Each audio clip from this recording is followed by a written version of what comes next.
Pakistan cricket at its best. 1 minute down, next minute up.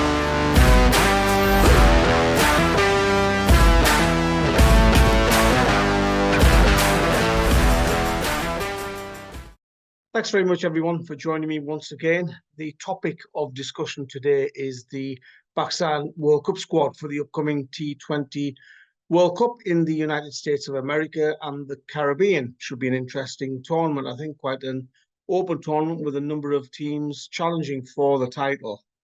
So Pakistan are the last of the teams to announce their squad. And in true Pakistani style, we left it quite late, didn't we? But yeah, we got there in the end. I think obviously there are a number of things to discuss for the rather large selection committee. So there's that saying, isn't there, too many cooks spoil the broth? Well, I think in this instance, it's probably a case of too many selectors making the discussion difficult. Everybody will have their opinions, everybody will have their say as to which players they want including, and everybody will have their favourite players and their not so favourite players. So I think the more selectors you have, the more complications it's going to be. And by all accounts, that's what happened this time, that the chairman intervened, I believe. So the Pakistan Cricket Board chairman, who says that his job isn't to get involved in any of the cricketing policies or discussions or selection matters, well, he's completely done the opposite of that. But anyway, we've got there, haven't we? 15 names have been selected. And I think overall we can say it's a pretty good selection. I think one or two discussion points that we'll come to shortly.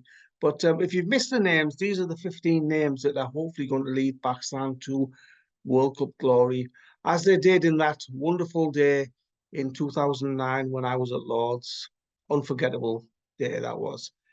Anyway, Babar Azam, Abrar Ahmed, Azam Khan, Fakhar Zaman, Haris Rauf, Iftikhar Ahmed, Imad Wasim, Abbas Afridi, Mohammad Amir, Mohammad Rizwan, Naseem Shah, Saim Ayub, Shadab Khan, Shaheen Shah Afridi, and Usman Khan. They are the 15 names who have been given the responsibility of taking Pakistan to glory, hopefully. Make up the squad is 3 wicket-keeper batsmen. Some would say that's overkill. Why do we need 3 wicket-keepers in the squad? 4 batters, 4 out-and-out batters. I've included Iftikhar Ahmed in those 4. I know he bowls from time to time, but predominantly his job is to bat. 5 pace bowlers, out-and-out pace bowlers, not pace bowling all-rounders. Got 5 quicks, which some would say is a little bit surprising. You've got 1 out-and-out spinner. That's the leg spinner, Abrar Ahmed, who's made a late push for selection for the T20 World Cup at a good PSL, and many believe he deserved his chance. You've got 2 all-rounders, the spin bowling all-rounders of Imad Wasim and Shadab Khan. So that's your 15 names. And as I said, there's been quite a lot of debate amongst the selectors. The chairman basically didn't want Gary Kirsten, Wahab Riaz, Mohammad Yusuf, Babar Azam, who are in England at the moment with the team, to dominate selection and pick the players that they wanted. He wanted the other selectors and other representatives of the selection committee, including Asad Shafiq and Abdul Razak, to have a say in discussions. And earlier today, there was a meeting held between all the selectors, obviously the ones in Pakistan via video link, and they finally agreed on these 15 names. So you could say that the chairman's being fair in that regard, insofar as he's giving the opportunity of the guys who aren't with the team to have their say regarding selection.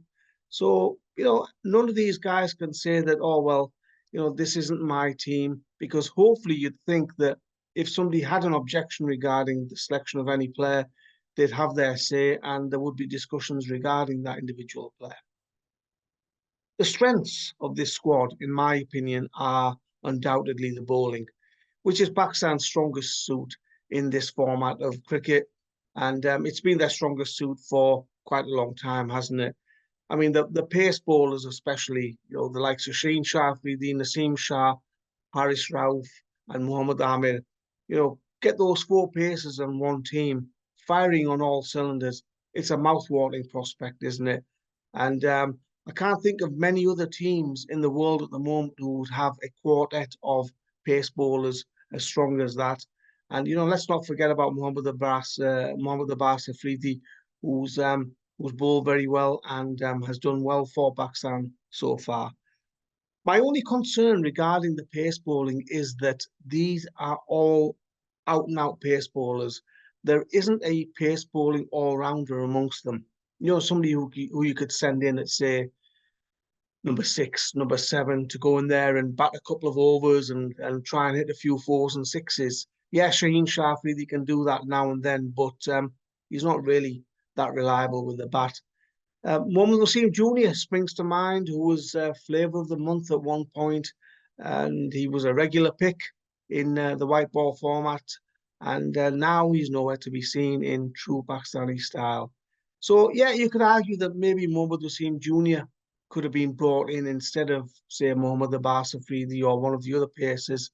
But there you go. That's how it is. Haris Rauf selection. Gamble. Is he ready? Is he fully fit? His recent form hasn't been great as well. Got injured at the PSL. Didn't have a great PSL as well, did he? Yes, it's a gamble. But don't forget, they can make changes to this squad if need be, if there are injuries. I think the plan was for Haris Rauf to play on at Headingley the other day, and the hope was that he would be fit and ready, and he'd show that he was ready by bowling 4 overs at Headingley against England. But sadly, the rain put pay to that, didn't it? And so he's been selected on the basis that Kirsten and co have seen him in the nets. They feel he's ready. They think he's fit enough. And there you go. He's been selected. In my opinion, it is a big gamble. I'm not sure whether he is ready or not, but we'll soon find out, won't we? Weaknesses. Fielding. Of course. It always is, isn't it? It always has been the case. And I looked through this squad and I'm afraid there aren't that many standout fielders really, are there? Look, Mohammad Rizwan behind the stumps, or whether he's out in the field, fantastic. The best fielder hasn't been selected, and that's 𝗙𝒤𝒂𝒈𝒓𝒂𝒎, who unfortunately missed out for selection. Then you've got the likes of Salman Ali Agha, who's a good fielder as well, who's missed out. Shadab Khan, we know, is an outstanding fielder, but apart from that, there's an obvious weakness in the fielding in this squad. And I'm afraid there's an obvious weakness in fielding in Pakistan cricket, whether it be the PSL, whether it be in 4-day cricket, whether it be the 50-over competitions or any of the other T20 competitions in Pakistan. It's almost like fielding is an afterthought. Now, I can't imagine Gary Kirsten and co wanting to see fielding lapses from this Pakistan team. He's somebody who's always set high standards in the field. So let's see. I mean, whether there is any upturn in the fielding standards, because Kirsten's brought his own fielding coach in with him, and he'll have his work cut out to get the best out of these Pakistani guys, because a lot of them just simply don't like fielding at all, do they? Another weakness I feel, and I mentioned his name, is Irfan Khan Niazi. For me, he brought that X factor to this Pakistan team in 2 facets of the game. One, as I've mentioned already, is fielding. Outstanding ground fielder, brilliant arm on him, and took some wonderful catches in the PSL, hasn't he, over the years. For me, his fielding alone warranted a place in the Pakistan squad. And in that middle order, he brings something different with the bat. We've got a number of players who strike at 120, 130. But this guy, he can hit it at 140, 150 strike rate if needed. Yes, Azam Khan can do it. We've seen it in a couple of games against Ireland where he did quite well. But apart from that, he's struggled in international cricket. So he's a bit of a gamble in that middle order.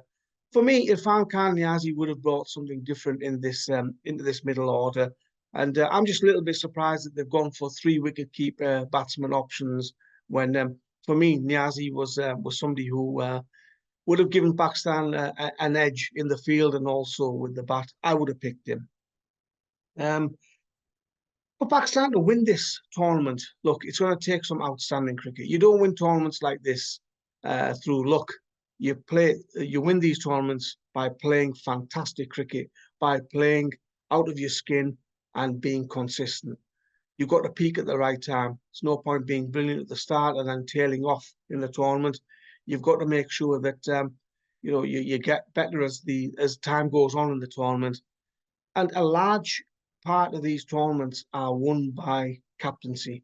Good captaincy, good decision-making, important decision-making, and being somebody as a leader, as a captain, who isn't scared of losing. My criticism of Babar Azam as a captain is that he is somebody who has that fear of losing in the back of his mind all the time. Okay, if I make this decision, then I'm going to get criticism. Or if I don't bring this bowler on now, I'm going to get criticism. No, that's not how it should work. As a captain, you stand proud, you stand tall, you stand by your decisions, and you make those decisions.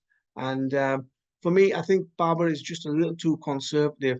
I'm hoping as captain this time around, he comes out of his shell, he makes those difficult decisions, he makes those unpopular decisions that ultimately change the course of a game and lead Pakistan to victory. So I think Babar needs to have a fantastic tournament as captain if Pakistan are to win. You've got to have a flexible approach. As I said, Babar and the team need to be flexible. I think sometimes Pakistan and Babar Azam are a little bit too rigid. They find it difficult to make those decisions out of the box. I hope Gary Kirsten brings an air of, let's just say, expectation and an air of making those decisions that aren't always easy to make. You've got to be flexible in so far as making those bowling changes and surprising the opposition and having that batting order where it's not always rigid. Babar Azam doesn't always have to bat at 3. Rizwan and 𝐓𝐰𝐢𝐭𝐭𝐞𝐫 don't always have to open. Usman Khan, if he's playing, doesn't have to always bat at number 4. Move it around, surprise the opposition.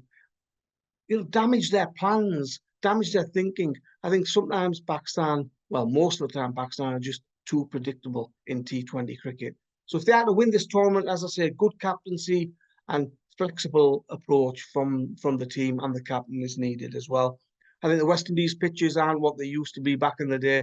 I remember the likes of Malcolm Marshall and Michael Holding and those guys, Courtney Walsh, Curtly Ambrose, those deadly West Indian fast wickets, and where batters were scared to bat almost against these paces.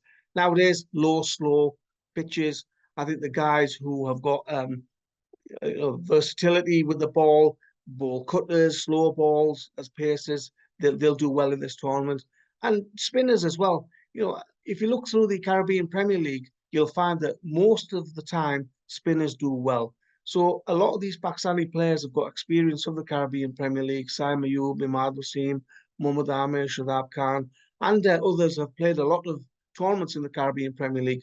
So they're familiar with these pitches, they're comfortable on these surfaces. So that should be an advantage for the Pakistani players as well. I think my two biggest concerns, as I've said, is the fitness of Haris Rauf.